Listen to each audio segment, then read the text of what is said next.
Hey everyone, welcome back to SamResolve. Last time we set up a project and figured out navigation, edit page, timeline, all that good stuff. Today, we're importing clips and audio, getting your footage into Resolve without the headache.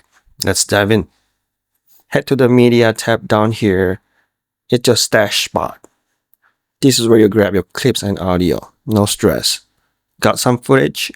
Drag in straight from your computer, like an MP4 or an MOV, into the media pool. See it pops up? That's your clip, chilling and ready. Resolve handles most formats, phone vids, camera files, whatever, so don't overthink it. Audio, just as easy.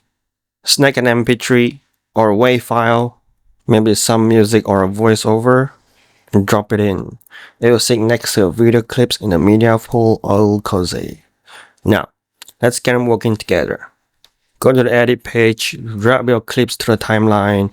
Same spot we played with last time. Now grab your audio and drop it below.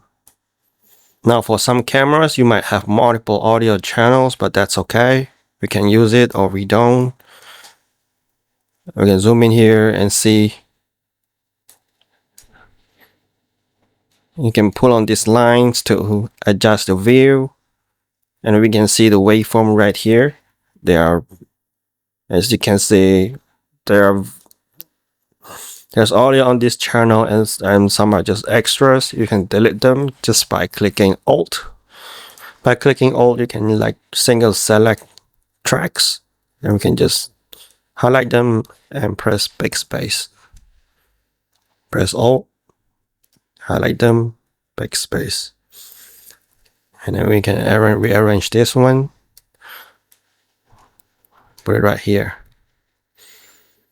Resolve is chill with MP4s and MOVs, but super old stuff like AVI might need some converting. So that's importing in a nutshell. If this is clicking, hit that like and tap that bell. New tutorials every week. If you have any questions, just drop them down in the comments below. Impart issues, one sync tips, I got you. I'll see you guys in the next video.